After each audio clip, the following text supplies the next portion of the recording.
Merhaba, İstanbul'un renkli müzik dünyasına hoş geldiniz. Bugünkü konu sadece genç bir müzisyen değil, aynı zamanda benim için çok önemli bir aileyi temsil eden Fatih Kısaparmak ve Şebnem Kısaparmak'ın sevgili oğulları Kaan Kısaparmak. Kaan'cığım hoş geldin. Hoş bulduk abi, selam, nasılsın, iyi misin? Sağ ol, sen nasılsın? Hamdolsun abi, sağ olasın. Seni burada görmek çok güzel bir duygu benim için. Valla benim için de öyle, yani elinde büyüdüğüm, eline doğduğum bir adamın bugünkü formatında, programında beni ağırlaması benim için apayrı bir Canım benim, sağ ol. Biliyorsun biz annenle babanla yıllar boyu çalıştık. Beraber duygu paylaştık. Ekmeğimizi paylaştık. Müziği paylaştık. Onlar bu camiada adını tertemiz duyuran iki tane büyük usta. Senin de büyüyüp burada böyle bir sanatçı olarak karşımda olman benim için Estağfurullah. gurur verici. Nasılsın? Neler yapıyorsun? İyiyim valla Teoman abi, nasıl olsun. Yıldız Teknik Konservatuvarı'nda okuyorum. Harika. İşte ikinci senemdeyim şu anda. Bağlama okuyorum. Hı hı. Aslında stüdyo kompozisyon bölümüne de girmiştim. Ama sınavda o kadar herhalde teknik olarak geçemedim. Yani ama şu anki arkadaşlarımın zaten daha iyi olduğumu düşünüyorum. Onlar da aynı şeyi söylüyorlar çünkü. Galiba bu sene girseydim herhalde daha iyi bir sonuç verebilirdim. Olsun. Ama artık kendi bir home stüdyom var. Orada çalışıyorum, kayıtlarımı alıyorum. Bayağı bir ara verdim ama ya. Home stüdyon var. Home stüdyom var. Peki buraya gelmeden önce o zaman şöyle yapalım. Şimdi seni merak edecekler. Müziğe nasıl başladın? Aslında müziğe başlamaman mümkün değil. Kaçınılmaz bir şey müziğe başlama. Çünkü aile çok kıymetli, müzisyen aile. Biraz anlatır mısın müziğe başlangıç hikayeni? Abi şöyle, aslında benim sonraki zamanlarda videolardan izlediğim bir şekilde, aslında ben 7 veya 8 aylıkken işte abim kucağıma orgu oturtturmuş. Ben de işte oradan aslında biraz vura vura bir şeyler çalıyorum. Annem de galiba bu çocuk da müzisyen olacak Fatih gibi bir şey diyor. Orada onu duyuyorum. Sonra 3-4 yaşlarımdaydım. İşte e, Ozan İsa Koç'un, Ahmet Koç'un babası, bir halk ozanı. Onun babama hediye ettiği bir curayla başladım ben aslında. Evde şey yoktu işte. Ayağımı koyacak, yaslayacak bir şey yok. Aynanın karşısına geçiyorum aynı babam gibi. Curayı koyuyorum ama sadece sağ elim vuruyor. Hiç sol elim falan yok. Benim aslında müziğe başlamam ilkokulda oldu. İlkokulda piyano ile başlamıştım. Hı hı. Sonra kaçıncı sınıftaydım artık? 3. sınıfa falan geçmiştim. İşte böyle bir doğum günü ve sünnet hediyesi karışık bir şey oldu böyle bir. Soruyorlar ya çocuğa, ne istersin, işte atıyorum bisiklet mi? Hı hı. İşte yeni konsol mu? Bilgisayar mı? mı? Bir şey filan. Ben bağlama istiyorum demiştim. Onlar da tamam, babanın bağlamaları var. Ama sana zaten bir şey alacağız. Hani bunu alırız. Alabiliriz. Yok, ben hiç bisiklet de istemiyorum, bilgisayar da istemiyorum, hiçbir şey istemiyorum. Sadece bağlama çalmak istiyorum demiştim. Hiç unutmam, işte babamla tam o Kadıköy Cafer Ağa'dan inerken işte o eskiden pasaj vardı ya. Hı hı. İşte oradan bir tane sıra bağlama almıştık. Falan ben onunla başladım. İşte babam ilk önce bağlamanın sapına falan notaları gösterdi. Perdelerin üstüne yazmıştı. Benim hayatta tek hocam oldu. İlk hocam da babamdı.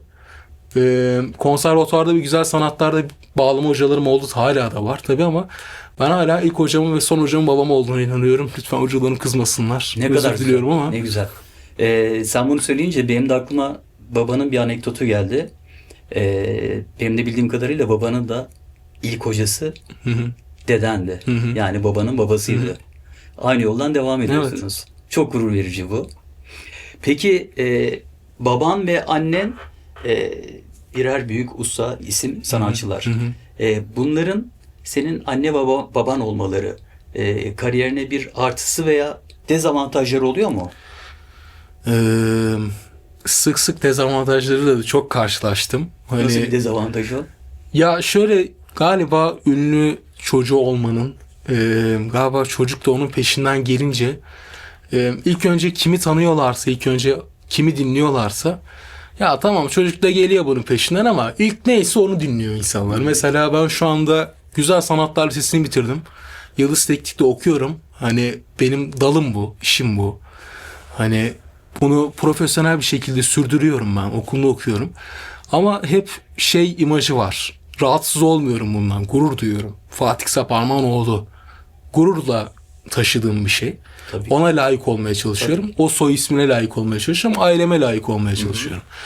Gururla taşıyorum fakat yani ben bu kadar çalışırken, emek verirken bir yandan da artık böyle sadece işte ya o türküyü söyleyen çocuk filan gibi bir şey olunca ben böyle şey gibi hissediyorum kendimi. Sanki yani sesi güzel. Hani oğlu çıkmış oraya sadece şarkıyı, türküyü söylemiş ve hiçbir şey yapmıyormuş gibi. Hani ben bundan biraz şey oldum.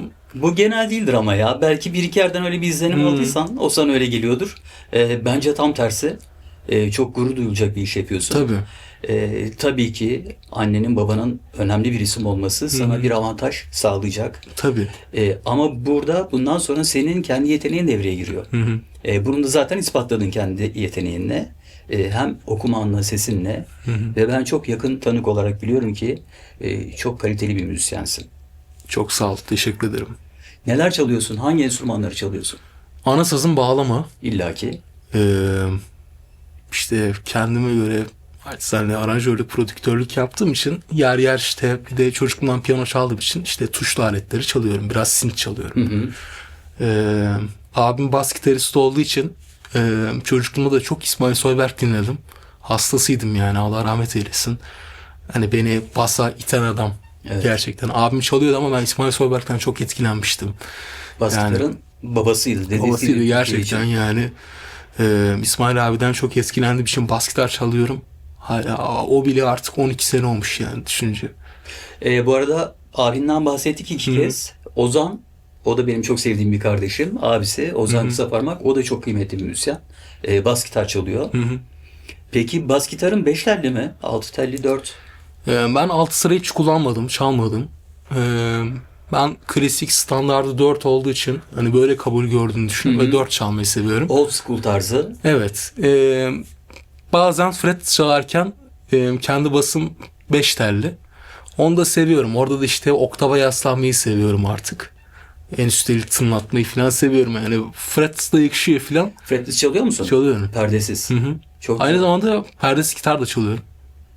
Başka neler var? Bak söyledikçe çıkıyor. Bağlama. Normal bas gitar. Fretless bas gitar.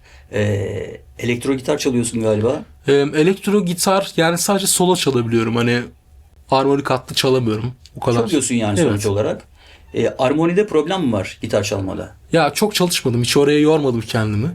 Yani öyle bir merakım olmadı daha doğrusu. Biraz daha solo çalmaya falan vardım. Biraz galiba o da işte gürakat dinlemekten filan işte biraz işte ya ben çoğunlukla zaten babamın her albümünü dinlediğim için aslında biraz müziğe yöneldim gibi oldu. Yani mesela eski datlar filan aktarılmış hep bilgisayarlara. Tabii hep öyle Albüm çalışıyor. playbackleri, senin anneme yaptığın işler. Ya duruyor mu onlar? Duruyor, hepsi duruyor. Ben onları muhafaza ettim. Bütün arşivi muhafaza ettim ben. Aferin. Datları da saklıyorum hala. Aferin. Mesela sırf o kasetleri dinleyebilmek için işte kenarda bir şey kalmış. Mesela albüme girmemiş falan. Onları dinlemek için mesela babama soruyorum. Baba teyp var mı? Yok. Ben işte onları evden taşınırken hep taşıma sırasında bir şeyler kayboluyor ya. Ben gittim mesela bir tane ITT şablonası aldım kendime. Bravo. Oradan dinliyorum şimdi mesela. İşte plaklar var, bir şeyler var. Küçük işte şeyler var, mini diskler var. Onların hepsini dönüştürdüm. Yeni formatla. Hepsini attım. Dijitale aktardın onları. Aynen. Hem hard disklere koydum hem de bilgisayarları. Hep yedekli çalıştım ki hani birine bir şey olursa diğerleri Ya bu korusun aklıma diye. geliyordu biliyor musun aslında? Yani geçenlerde de aklıma geldi. Kulakları çınlasın sevgili ablacığım Şebnem Kısaparmak. Onunla çok güzel albümler yaptık biliyorsun. Ve Türkiye'de en çok dinlenen, en çok satan şiir albümleri oldu onlar. Merak ediyordum acaba diyordum o altyapılar ne oldu? Şirkette hepsi mi var. kaldı? Acaba Fatih abi aldı mı onları? Demek ki sende onlar. Ya babamın genel prensibi bu, yani yaptığı işe çok emek vererek ve sadık kalan bir insan olduğu için. Tabii. Kasa kiralardı diye hatırlıyorum ben. Yeni Evet. çıktığı albümünü koyduğu zamanlar bak. Fatih abi bunları hatırlıyorum.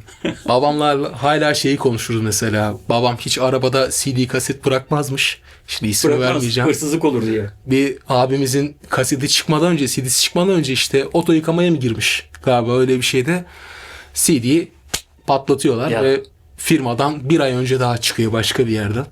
Onun için babam mesela arabada hala CD bırakmaz. Oğlum işte koy, cebine koy, bir şey yap. O altyapılar, o playbacklerin hepsi duruyor. Hatta şöyle duruyor. Mesela senin kaydettiğin işte davul bas, işte o altyapı duvarların hepsi var. Ayrıca solo enstrümanlar da var. Babam yani şöyle çalışmış yani. Altyapıyı da almamış sadece. Kanal kanal her şey var. Öyle bir Harika, süper ya. Çok mutlu oldum bunu duymaktan. Kaan, bir şey söyleyeceğim. Şimdi senin bu albüm hikayene gelmek istiyorum. Biz seninle bundan birkaç yıl önce bu albümü daha yeni yaptığın zamanlarda yayınlamadan önce sen bana dinlettin. Evet. Bir stüdyoda buluşmuştuk. Ben dinlediğim zaman önce bir şok oldum. Bilmiyorum, onu sen yüzümden görmüş müydün? Hatırlıyorum. Çünkü ben Fatih Kısaparmak dinliyorum zannettim. Baktım sana, hani senin vokalin nerede gelecek diye bekliyorum. Kim okudu dedim. Abi ben okudum dedi. Ama ben Fatih Kısaparmak dinliyorum. Yani o tokluk, o yorum, yani taklit edilecek bir yorum değildir Fatih Kısaparmak. Ve ondan sonra sarıldığımı hatırlıyorum sana. Evet. Çok güzel bir albüm yaptın. Nasıl gidiyor şu anda albüm çalışmaların? Ben bayağı bir ara verdim aslında. Yani o seninle buluştuğumuz o stüdyoda işte prova almıştık hatta. Evet. Babam biz provasını almıştık. O da galiba 3 sene olacak artık. Oldu galiba, 2,5 evet. seneyi geçti yani. Evet. Ben o 2,5 seneden sonra onun 5 ay sonrasında falan galiba 4-5 ay sonrası işte deprem zamanı işte bir parça yapmıştım. Ağıtlar Yurdu diye bir şey. Ve hani onun bütün telifini ESG o zaman kendi dağıtıyordu. Öyle bir şeyi toplanmıştı, form toplanmıştı. Ben de şey demiştim, yani madem ben böyle bir şey yaptım, yani bundan bir telif almak istemiyorum. Depremzedelere yardım Depremzedelere yardım amaçlı. Hani ben öğrenci olarak ne yapabilirim? Kendi bütçemden atıyorum. Kendi yaşıtlarıma, arkadaşlarıma belki bir test kitabı yollayabilirim. Bir şey yaparım. Öyle arkadaşlıklarım da var hala. İşte hala konuştuğum mesela insanlar da var. İşte annemler farklı bir yardımlaşma yaptı. Ben öyle yaptım. Bir de ben dedim ki ben bunun bestesini yapmışım. Bunu hissetmişim. O zaman ne kadar gidiyorsa 1 lira mı gidiyor, 10 lira mı gidiyor? Bravo. Hepsi oraya gitsin dedim. Bravo Hani sen. benim hani onu alıp kendime çevirmek gibi bir karaktersizliğim yok yani. Onu Harikasın. ben hissettiğim için yaptım tamamen. Harikasın. Şarkın çok ilgi gördü. Albümün çok ilgi gördü. Ekranlarda herkes seni çok büyük bir sevgiyle izledi. Evet. Var mı peki şu anda yeni bir çalışma? Yeni çalışmalar var Teoman abi. O albüm biraz daha aslında türkümsü, biraz işte özgün dalında. Ben özgün tanımını çok doğru bulmuyorum. Ben her şey kendi özgün zaten de. Evet. Hani o forma yakın bir albümde Osman İşman düzenlemişti o zaman. Saygılarımı sunuyorum. Çok selamlar. Osman Hoca ile o işi yapmıştık. Fakat şimdi geldiğim noktaya baktığımda aslında insan çok çabuk değişebiliyor, gelişebiliyor. Evet. Babam hep şey der ya, en büyük değişim değişimdir. Evet. Değişmeyen şey değişimdir. Hayatta değişmeyen tek şey değişimdir. Değişimdir. Ben de bu ara çok işte bir şey yayınlamadığım için bir sürü şey dinlemeye başladım. Hani biraz ufkumu genişleteyim. Buralarda neler var? Yararlanabileceğim şeyler var mı diye. Yani tek kanatlı, hiçbir kuş tek kanatlı uçmaz ya. Yani sadece bunu yapıyorum. İnatçı olmamak gerekiyor. Onu da dinlemem lazım. İşime yarayanı alırım. Kendim gönlümden süzerim ve onu bir beste olarak hale getiririm. Bayağı yeni çıkanları dinledim. Kendime yakıştırdıklarım oldu. Kendime yakıştırmadığım, beğenmediklerim de oldu. Olabilir bunlar. Tabii ki. Biraz daha artık bir tarza geldim. Yani o eski protest ve işte biraz türkü kokan halimi biraz kaybetmedim ama geriye çektim açıkçası. Biraz da düzenlemelere yoğunlaşınca artık biraz daha böyle yapmak istediğim şeye karar verdim. Hani Nedir yapmak istediğin? yapmak istediğim aslında tamamen benim kendi bağlamamla birlikte bu ara çok enstrümantallere takılmaya başladım. Hani sözünü de yazıyorum, bestesini de yapıyorum ama mesela şu ana kadar 2,5 senede kaydedilmiş ve kaydedilmemiş olarak baktığın zaman 36 tane sadece enstrümantal şarkı var. Ne Ve kadar hepsi güzel. sıfır. Bana ait. Hani babamla da çalıştıklarım var. Sadece bana ait olanlar da var. Mesela bunları yayınlamak istiyorum. Şimdi galiba önümüzdeki bir ay Bunları içerisinde enstrümantal olarak mı yayınlamak enstrümantal olarak yayınlamak istiyorum. Çünkü ben hani sadece yorumcu değilim. Hani sadece enstrümanist de değilim. Besteciyim aynı zamanda. Ve hani enstrümanistliğimi kendime göre hani kendimi tatmin etmek için biraz işte aranjörlüğümü ortaya koyarak ya ben böyle bir şey yaptım. Buyurun alın dinleyin. Yararlanın güzel bir gibi fikir. bir şey yapmak istiyorum. İnsanların senin müzisyenliğini de tanımalarına, aranjörlüğünü tanımalarına büyük bir vesile olur bu. Ama belki hiç belli olmaz. Bu dedin yani bir sürü şarkılar yaptım, kenara koydum hep enstrümantal. Belki zaman için onlara sözler yazabilirsin. Sözler yazabilirim. Biraz daha farklı aslında bizim hani yaptığımız hani piyasa tabirlerinin daha beylikten uzak melodiler var açıkçası. Hani ben kendimi tatmin ettim artık orada mesela. Yani düzenlerken hani daha senfonik bir yerden düşündüklerim de oldu. Biraz aksiyon düşündüklerim de oldu. Hani bir türkü gibi düşündüklerim de oldu. Çok karışık, hani tek bir kategoriye koyamıyorum ama çizgisi enstrümantal bir müzik yani. Zaten şu anda günümüzde yeni bir albüm yapıyorsan veya yeni bir single yapıyorsan mutlaka zamanın kurallarına uyman gerekiyor. Şu anki zamanda hangi müzik dinleniyorsa ona birazcık daha yaklaşman gerekiyor. Böyle bir şeye karşı mısın, değilsin anladığım kadarıyla. Karşı değilim. Hani oralardan da illa besleneceğimiz şeyler olmalı. Fakat ben müziği sadece onun için yapmaktan uzağım. Yani sadece ticari bölümünü düşünüp ya da popülerlerini düşünüp bir şey yapmayı ben kendi adıma müzisyenliğime yakıştıramıyorum. Hani çünkü ne olacak? Zaten çok çabuk tüketiliyor. Her şey çok çabuk tüketiliyor. Hani 1 ila 3 gün, bilemediniz 1 ay dayanıyor şarkılar. Yani artık o eski raf şarkıları gibi muhabbet yok. Yok. Yani sürekli yeni bir şey çalışmak zorundasın. Ya bugün Türkiye'de en ünlü, en zirvedeki isimler bile zaten 2 ayda bir şarkı çıkartıyorlar. Hani diğer abilerimiz, hocalarımız, arkadaşlarımız da yani ayda 1-2 şarkı yayınlıyorlar. Çok çabuk tüketildiği için yani. Çünkü kimsenin de aklında kalmıyor. Çok fazla müzisyen ya da ismine müzisyen denen biraz tüccar, şarkıcı arkadaşlarımız da var yani. Çok kişi olduğu için bir de artık hepimiz kendi işimizin patronu gibi olduk yani. Hiç bir yapım şirketiyle alakamız yok. Ben bunun avantajı da olduğunu düşünüyorum. Besteciye, sanatçıya. Ama işte işi bilmeyen ya da daha pişmemiş insanların da hani buraya atlayıp biraz bozduğunu düşünüyorum açıkçası. Sektörü Bozuyorlar. Değil mi? bozuyorlar, yağmalıyorlar yani bir şeyleri. Sektörün kalitesi belki birazcık daha aşağıya çekiliyor. Aşağı çekildi. Bir de herkes yani tutan bir şeyi yapmaya çalıştığı zaman kendi orijinalliğini kaybediyor. Ya Herkes da aynı şeyi yapıyor. herkes aynı şeyi yapıyor. Bir de ben şuna da karşıyım Teoman abi. Mesela tutmuş bir şarkın olur. Bir albümde bir şarkı yapmışsındır, bir single yapmışsındır. O şarkı yürüdü diye mesela bütün kariyerini o şarkıya dökmek zorunda değilsin. Ya bu şarkı tuttu. Demek ki benim tarzım bu. Ben artık bundan sonra öyle bir şey yapacağım. Ama hiç asla onun yerini tutmuyor. İlk yaptığının yerini tutmuyor. Ona benzer bir şey yapıyorsun. Lokomotifin o oluyor. Diğer vagonlar diğeri oluyor ama bakıyorsun hiçbir şey yok. Hani neden yaptın diye soruyorsun. Ya bu tutmuştu. Bunu beğenmişlerdi. Bunun devamı olsun istedim ama o kadar iyi olmadı. Çünkü bir orijinalliği vardı yani. Bugün mesela Mor Salkım Sokak'ın ikincisini yapmaya denesen olmaz abi. Ya da kilimi yapmaya denesen olmaz. Kilim yerine hasır yaparsın olmaz.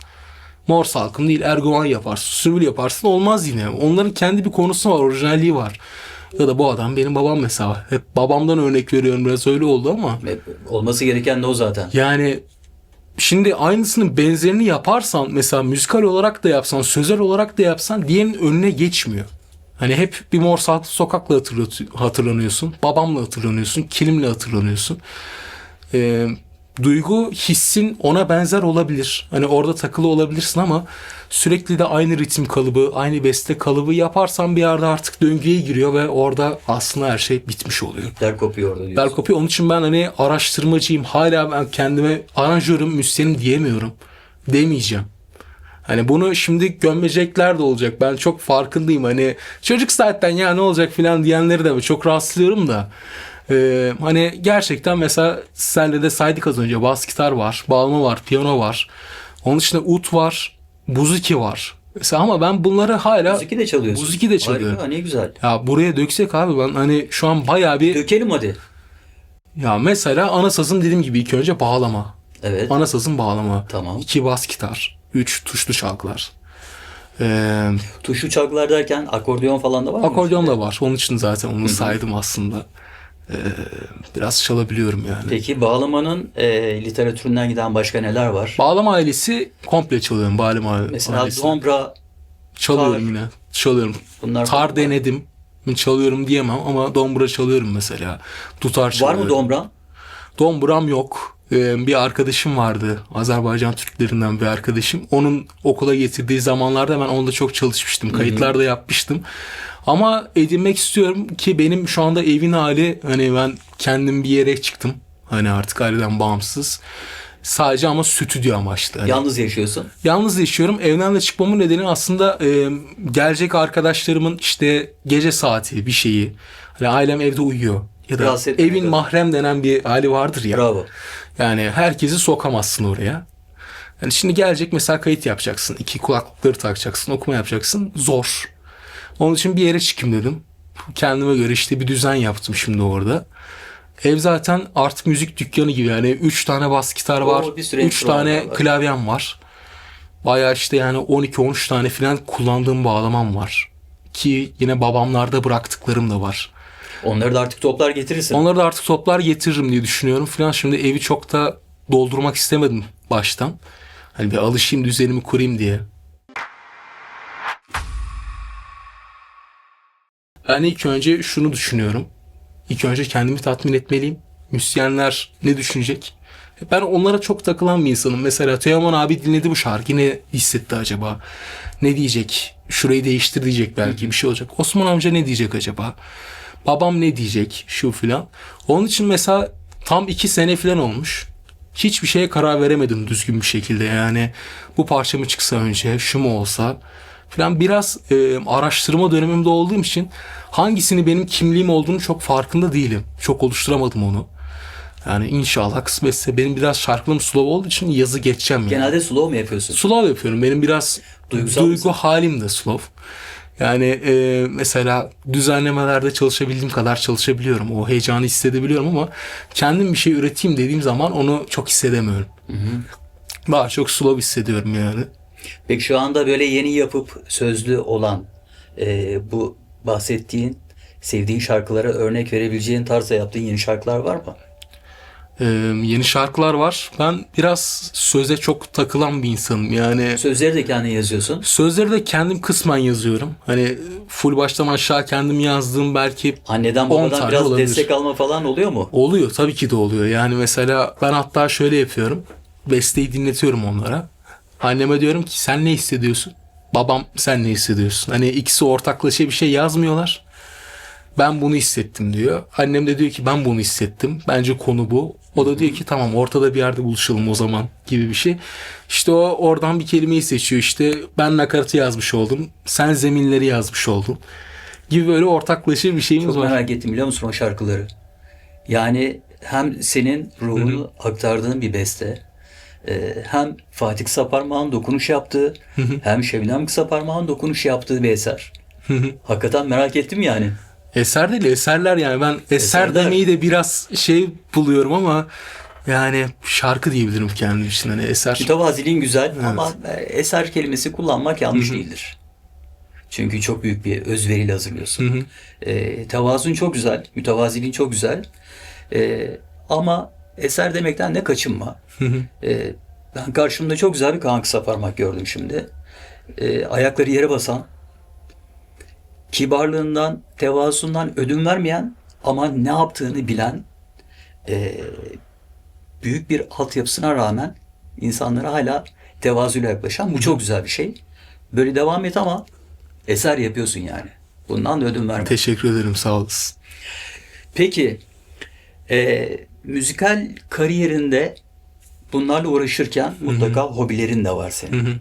Neler yapıyorsun boş zamanlarında? Şimdi sen ayrı eve de çıktın. PlayStation mı oynuyorsun? Yürüyüş mü yapıyorsun? Spor mu yapıyorsun? Boş zamanlarını nasıl geçiriyorsun? Film mi izliyorsun? Ya o zaman ilk defa sen de itiraf edeyim bunu. Hani Evet. yakın çevrem bilir sadece Tamam. ama ben boş vakitlerimde dahi mesela kayıt yaptıktan sonra diyorum, benim oyuncağım klavyemdir. Geçerim bu sefer, o şarkı bitti. Tamam, ne var? Bu sese geçtim. Oradan işte bir başka plugin açıyorum filan. Hep müzik mi? Hep müzik abi. Başka Ben bir şey yok mu? Yok, ben ne Xbox ne PlayStation oynarım. Hiç öyle Film bir şey izlemek falan. Film izlerim. Ne Arada- izlersin? Ne tarz seviyorsun genelde? Yani aslında bir kategorim yok. Aslında o işte ne çıkmışsa, aslında işte o platformda ne çıkmışsa, ne öne çıkmışsa biraz ona göre bakıyorum ve hani çok bitirdiğim bir film de yok açıkçası. Çünkü yine mesela oradan bir filmden bir şey duydum. Film müziklerine gidiyorsun değil mi orada da? Güzel, güzel. Bunu beğendim. Mesela onu bir not alıyorum. Ha, bu şarkıda işte bu varmış bu filmde 3. dakika 34. saniye. Çok benziyorsun bana, biliyor musun? Yani onu dinliyorum mesela. Sonra geçiyorum mesela. Bir bakıyorum şarkı 1 dakika sürüyor. Bu sefer işte kulaklığı takıyorum. Ben de üstüne takılıyorum. İşte bir şey çıktı galiba. Bir şeyler oluyor falan gibi. Hani yok abi, hiç bende ne PlayStation ya da işte basket mesela ben çok çocukken oynadım. Yine Boyun başka da bir şey. çok uzun senin. Kaç boyun? 2 metre var mı? Ya 2 metrenin üzeri ama ben Üzeri orada mi? çok yanıldığımı düşünüyorum şu konuda. Mesela Ekşi Sözlüğe de yazmışlar mesela 2.07'lik dev diye. Ben onu öyle söylemiş bulundum. Ama mesela 2.07 olduğumu düşünmüyorum. Sonra o şarkılar bir söylerdi. Hakan Altun, Sibelcan ve Hüsnü Şenlendirici'nin yaptığı program. Beni ikinci kez davet ettiler. Bu sefer tek kendim çıkmıştım. İşte Hakan abi dedi ki bir dahaki programa 2.09 mu geleceksin? Kaç olacaksın falan dedi. Hala uzamaya devam mı ediyorsun? Evet. Dedi ki bir dahaki programa kaç geleceksin? 2.9 mu olacaksın? 2.12 mi olacaksın artık falan dedim. Ben de orada biraz boş bulunup şey demiştim. Abi yapma, kız bulamıyoruz zaten demiştim. Yani artık şeye falan takılmam lazım. Ali Eşitmez mesela bana şey diyor. Oğlum seninle bir gün işte çıkalım bir voleybol maçı izlemeye gidelim. Sen oralardan bulabileceksin. Yoksa Türkiye kadın ortalaması 1.64. Sen zor bulursun falan gibi böyle kendi aralarımızda küçük Ben esprilerimiz var. 1.80'im. Kaan'ın yanında ufacık kalıyorum. Hatta bir kere biz seninle bir buluştuğumuzda Kaan beni ensemden öpmüştü Elif. Vardır öyle huylarım abi sevdiklerime karşı. Canım benim. 2.03 olduğumu tahmin ediyorum ben. 2.03 olduğumu tahmin ediyorum. Çünkü mesela lise 1'deyken bundan 6 sene evvel falan 1.95 falandım yani yine. 94-95. Maşallah. Ailen güzel bakmış, ne diyeyim. Hı. Peki Kaan, hayran bir kitlen oldu senin şimdi. Albümden sonra illaki oldu. Çok da ilgi gördün. Hayranlarından gelen böyle ilginç mesajlar oluyor mu böyle senin dikkatini çeken? Ya ben bir kere hayran gözüyle yaklaşmayı doğru bulmuyorum. Çünkü Ne diyelim ona? Seni sevenler. beni sevenler, gönül dostlarımız Peki. falan diyebiliriz. Hani Gönül dostlarından var mı böyle güzel mesajlar? var ve mesela hala yazıştıklarım var mesela. Hani ben bir yazıyorum mesela, bana çok güzel bir mesaj yazmış mesela. Okuyorum. Ben de ona karşılık bir şey yazıyorum. Yazdınız.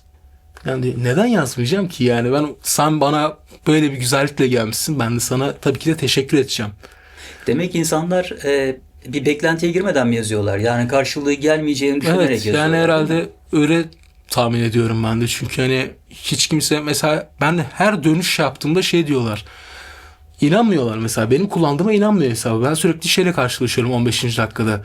Siz mi kullanıyorsunuz hesabı yoksa bir başkası mı? Ya da bu sizin hesabınız mı? Evet, ben kullanıyorum falan diyorum. Yok, inanmam. Ya niçin yazıyorum? Diyor ki yok işte siz yani zaten çok efendisiniz, çok mütevazısınız ama işte ya bilmiyorum, Kaan Kısaparmak benimle konuşur mu? Ben gibi düşünüyor. Dedim ki yani hepimizden birbirimizden farkı ne? Allah katında hepimiz bir değil miyiz? Hani insanın birbirinden ayrı bir şey mi var? Harika. Üstünlüğü mü var yani? Evet. Ee, mesela diyor ki çok güzel besteler yapıyorsunuz filan. Bu işte bu bestenin işte formu ne, sizin için ne ifade ediyor filan. Mesela onlara açıklama yapıyorum. Çok güzel mesajlarla da karşılaşıyorum. Öyle biraz şeylerle de rastlaşıyorum işte. Eleştiri değil de artık galiba yaşım gereği biraz ezenler oluyor. Biraz onlarla da Oluyordur ama rastlaşıyorum.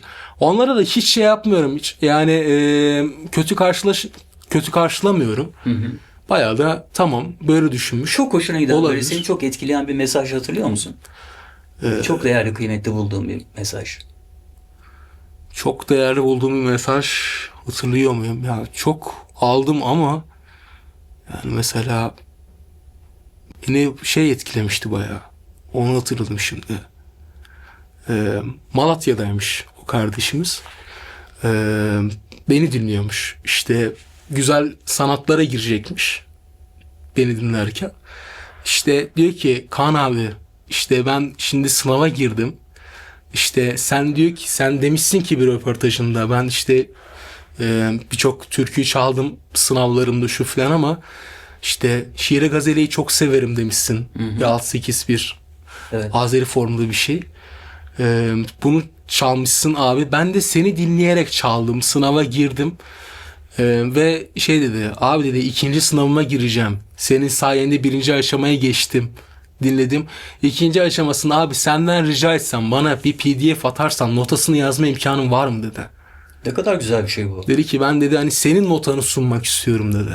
Ben senin notanla girmek istiyorum. Hocamın önüne kanksa parmak notasını koymak istiyorum dedi. Ben de dedim ki yani o eserin birçok notası var. Hani mevcut ama ben şimdi orada sınavda en yalın haliyle çalmak zorundasın. Hani herhangi bir eklenti yapamıyorsun. Hani kendinceliğini katamıyorsun. Orada nota neyse onu çalıyorsun. Ben de onu ifade ettim. Dedim ki hani ben dedim hani burada bunu çalmışım evet ama sınavda senden en yalın halini isteyecekler. Çünkü orada aslında senin ne çalabildiğini değil de bunu çalabiliyor mu filan. Bu çocuk ne kadar çalabiliyordan çok bunu çalabiliyor, deşifre edebiliyor mu ona bakıyorlar dedim. Ama ben dedim sana özel göndereceğim dedim ve gönderdim mesela. Bayağı hoşuma gitmişti yani. Ne güzel. Hayran kitlen, hayran demiyorduk. Ne Yok, diyorduk? gönül dostu. Gönül dostları da Sevenlerimiz. sana uygun insanlar. Yani senin tarzında, Evet. senin gibi çok böyle efendi, düzgün insanlar. Zaten ne olursan onu buluyorsun. Hı hı. Yani senin yolun neyse sen de o yoldaki insanlarla karşılaşıyorsun. Bu hayat hep böyledir yani. Peki Kaan'cığım, yeni playlistlerden dinlediklerin var mı? Kimleri dinliyorsun genelde? Ben açıkçası Spotify'da yeni çıkmış birçok müziği dinliyorum. Hem hani ne var? Türkçe'de neler var? Mesela Türkçe pop'ta neler var? Halk müziği kategorisinde neler var filan. Mesela bunlara çok dikkat ediyorum. Şimdi halk müziğinde dinlediğim birçok şey var da ismini hatırlayamadığım için burada anamayacağım yeni Evet. çıkanlardan. Ama İlk bu ara aklına gelenler. bu ara mesela dinlediğim sadece böyle oturup dinlediğim ve atıyorum ondan zevk alarak işte burada ne kullanılmış acaba ya filan gibi bir şeyi düşündüğüm mesela bir Mabel Matiz bestesi vardı mesela. Bengü Beker okumuş. Zaten o seslendirmiş bir tek. Sana Yıldızlar Ödediğimden diye bir şarkı Evet. ki eser bence. Ben ona eser derim. Kendimikilere diyemem belki ama ona derim yani. Hem sözel manada hem de müzik kalitesi o kadar güzel ki kullanılan sesler. Belli araştırılmış yani bizdeki hani biz hani bir şeyleri yaparken burada biraz ödün verebiliyoruz kendimizden istemesek de hani gelen işe bakıyorsun. Çünkü ben bunu istiyorum diyor. Ben de diyemiyorum ona işte yok ben de bunu istiyorum diyemiyorsun. İlla bir ortada buluşman gerekiyor ama o kadar araştırmışlar ki mesela dinliyorsunuz. Synth ayrı güzel geliyor. Bas ayrı güzel geliyor. Mesela ben o şarkıyı çok beğendim ve ondan sonra Bengü Beker dinlemeye başladım. Mesela yorumu da bana çok Kriterin güzel nedir geliyor. senin? Bir şarkıyı, yeni bir eseri dinlerken onu beğenmendeki kriter nedir?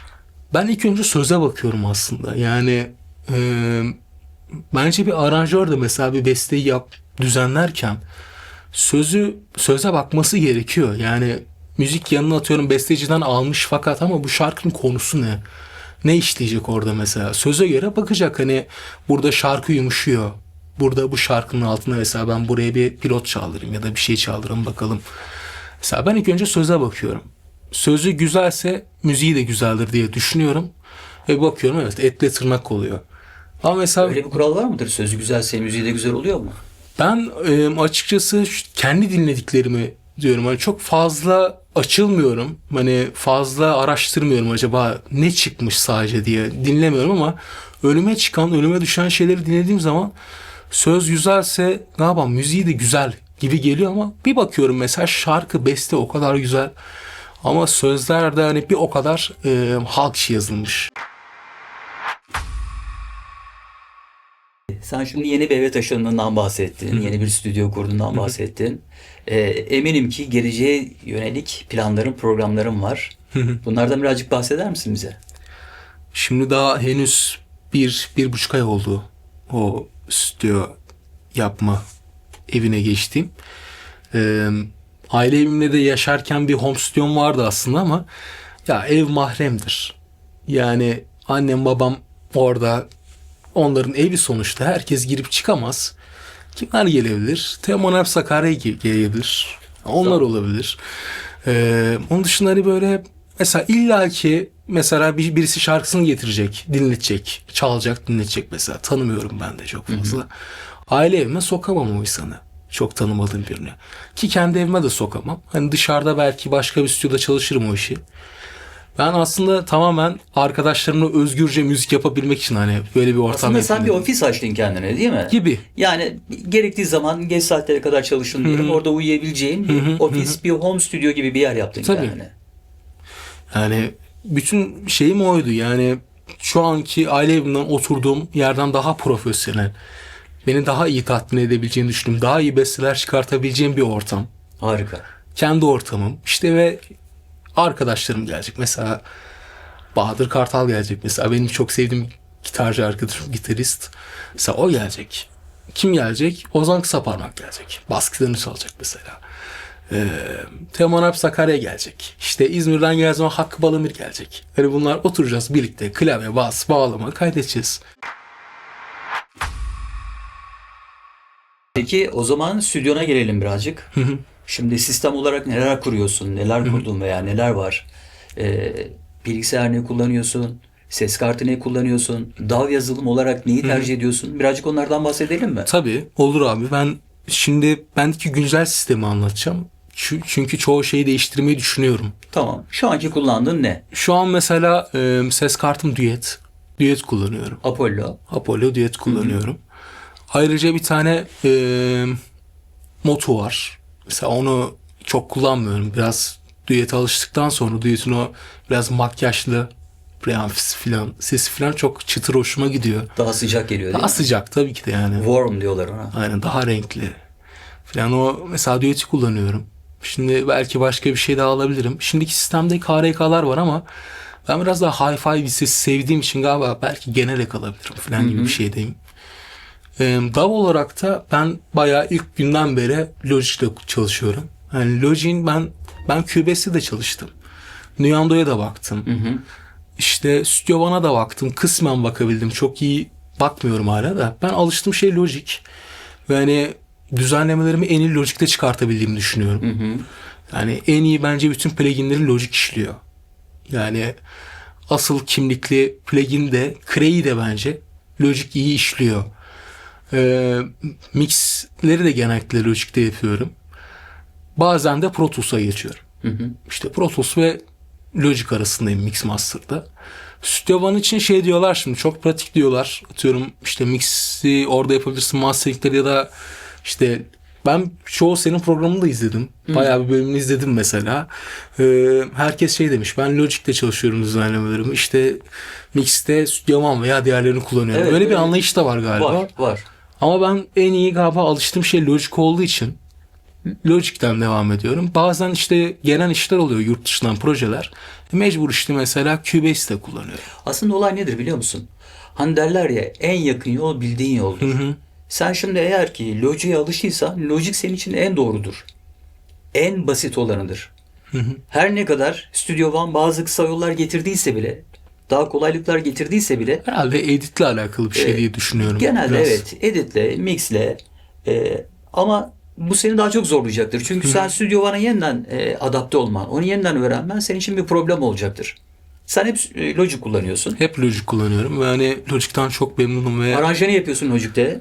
Logic'te mixlerini aranjemi yapıyorsun. yapıyorum. Mixlerimi yapıyorum. İşte yarı dönem Pro Tools'ta da mesela çalıştığım oldu. Pro Tools'a da şöyle başladım aslında hani Pro Tools'un ne olduğunu bile bilmiyordum ilk zamanlarda. Gittiğim stüdyolarda, analog stüdyolarda hep Pro Tools'ta çalışıyorlar herhalde. Masa şu bu filan hani daha iyi işliyor gibi. Adada vardı. Evet. İşte Bayar'da vardı. Burhan Bayar'da vardı. Ben orada da mesela 3 şarkı kaydettim. Enver Akarcalı kaydetti hatta. Baktım Enver abi de onu kullanıyor. Bizim Gökhan Erken de Pro Tools kullanıyor. Hepimiz Pro Tools kullanıyoruz. Bir tek diğerleri işte Cubase kullanıyor. Bir şey oluyor falan. Ben de demiştim ki ya ben Logic'le yapıyorum ama bu Pro Tools'un manası ne yani? Bu kadar millet kopuyor. Ben de deneyeceğim dedim. Bazen kafama esiyor. Mesela Logic'te çok dosya birikiyor. Yani mesela çalışmışım. Bir şeyi kaydediyorum mesela. Bir besteyi çalışmışım ama kıyamıyorum bazen. Mesela ikinci aklıma başka bir verse geliyor. Bir şey oluyor. Onu kaydedeyim diyorum ama ikinci proje açıyorum. Diyorum ki bu şarkının ikinci versiyonu falan yapıyorum. Bir bakıyorum 2 olmuş, 3 olmuş. Sonra en son acımadan siliyorum yani. Diyorum ki tamam asıl olan şey bu. Mesela babamla hep aramızda geçen muhabbet de şudur. Babam der ki mesela hep oğlum ilk okuduğum ilk kanalı asla silmeyen Evet. prova kanalıdır o. Ama hani benim en iyi okuduğum şey o alışma kanalıdır. Ama mesela yorumcu edasıyla okumam onu. İkinci kanalda daha yorumcu gibi olursun. Üçte daha profesyonel, biraz daha hadi şurada bir name yapayım, hadi şuraya bir şey atayım, ağdalı okuyayım biraz daha dersin. Ama birinci kanaldaki duyguyu ben diğerlerinde bulamam. Doğru. Hep onu Duygu der. her zaman ilk okuduğundadır. Yani ilk çaldığını, ilk okuduğunu hep kaydet, sakla. Gerekirse bir yere at. Hani muhafaza et. Çok onu doğru koru. söylemiş.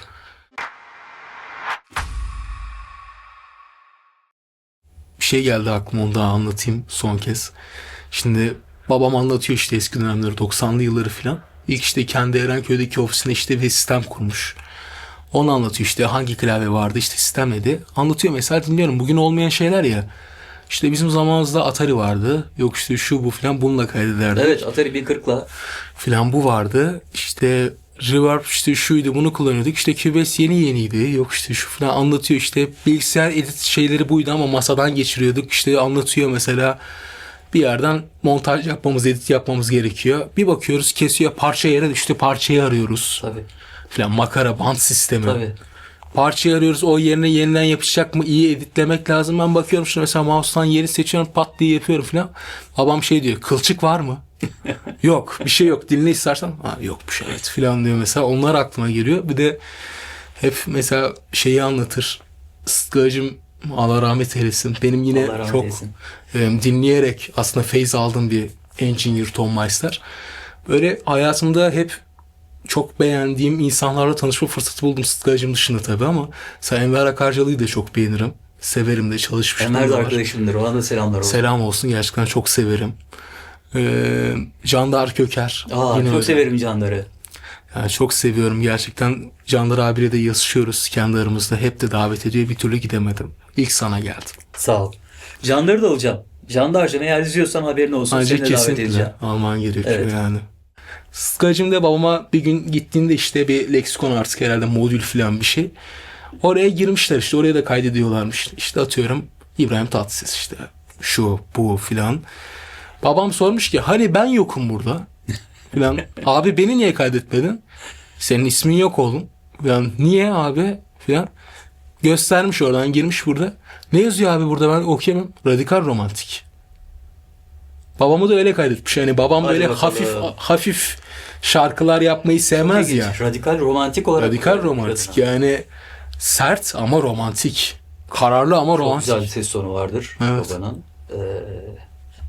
O altlardaki, özellikle o 500'lerdeki o tokluk var ya, o zaten insanı bitiriyor. Bence de kesinlikle. Ben de işte onu kaydetmekten çok memnun oluyorum ama hep dinliyorum böyle. Benim içime sınıyor. Kendi kafama oturuyor. Babama dinletiyorum. Babam diyor ki tamam çok güzel. Tamam, istediğin gibi oldu. Ben dinliyorum, diyorum ki baba yine içime sinmeyen bir şey var. Ne oldu oğlum? Diyorum ki ya bu şarkıda da mesela İhsan Apçı'nın şu şarkıda yaptığı, mesela Hasan albümünde yaptığı tonu çok beğeniyorum. Çok güzel derecelendirme. Oğlum senin sisteminle o bir mi? O zamanki kayıt teknolojisi bir mi? İşte şu senin sistem farklı, yaptığın şey farklı, ona yakın bir şey yaptın zaten. Yok filan diyorum, ben yine sabaha karşı Onu arıyorsun. dinliyorum. Onu arıyorum. Çünkü Yakalıyor musun? yakalayabildiğimi düşünüyorum. Babam da öyle düşünüyor. Daha çok babam öyle düşünüyor ama ben bayağı böyle, mesela babam bana şey dediğini yakalıyorum bazen.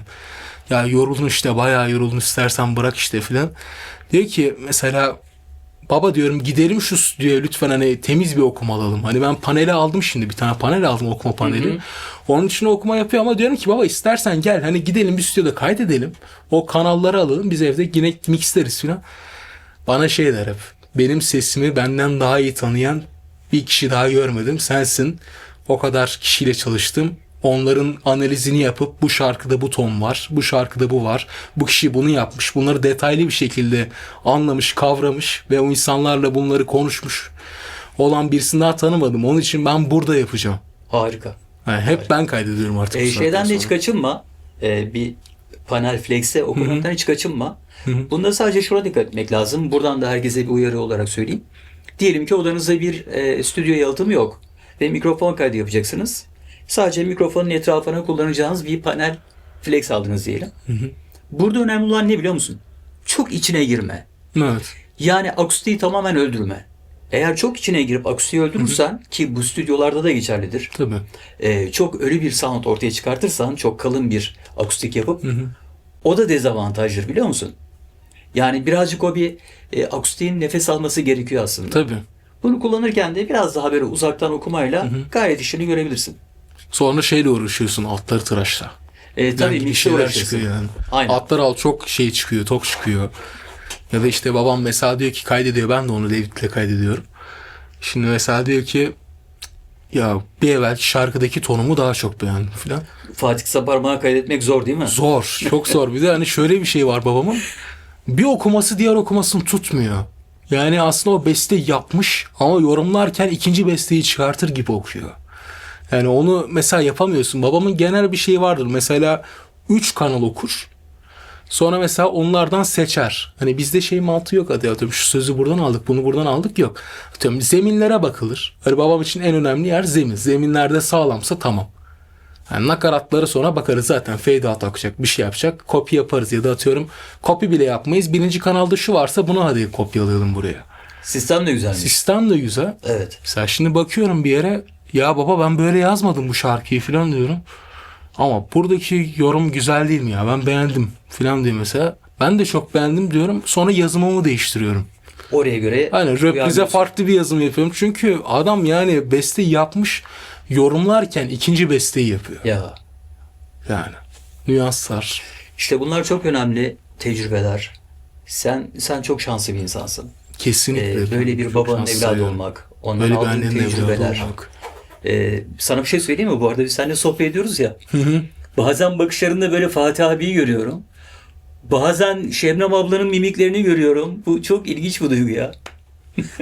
Evet ya ben de kendimde onu görüyorum bazen işte ya da böyle abim de söylüyor mesela böyle tam konuşuyorsun çok ciddi dinlerken biraz babam gibi oluyorsun. Daha gülümserken annem gibi oluyorsun falan mesela her ikisinden de kapmış. Gülümseme anneden, ciddiyet babadan mı? Falan yani şöyle bir bakış atabilirim ya. Evet. Tek kaş kalk falan gibi. Kaan'cığım sohbetimiz çok güzel oldu. Abi ben de çok keyif aldım. Evet. Çok teşekkür ederim ben. Ben teşekkür ederim ya. Yani buraya geldin o kadar mutlu ettin ki beni. Çünkü benim için çok kıymetlisin. Dediğim gibi Sen de ailen öylesin, çok kesinlikle. kıymetli. Biz bir aile gibiyiz zaten. Gibiyiz. Gibi fazla oldu. Fazla çok, oluyor. çok doğru. Benim ağzımdan çıktıktan sonra da tutamadım fark ettim. Çok mutlu oldum. Bir bağlama çalmak ister misin ayrılmadan önce? Olur elbette ki. Burada bir bakalım. bağlamamız var ama buna bir bak Bilseydim istersen. kendi sazımı da getirdim ama işte. Olsun hiç önemli değil. Buna Buradakiyle. belki bir akortla falan Filan. belki bir şeyler çalarsın. Yaz istersen. Tezenesi var mıdır? Bakalım tezene var mı?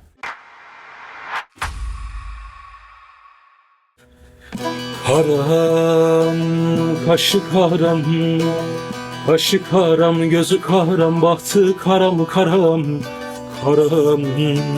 Sılak o karar, sılak o karar, su tüter ılgıt ılgıt.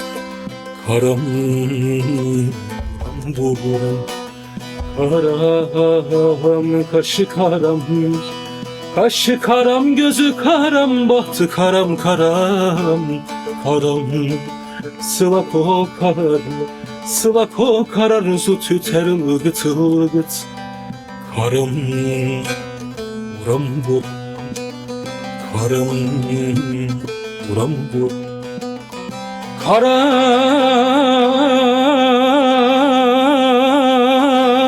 Karam, buram buram.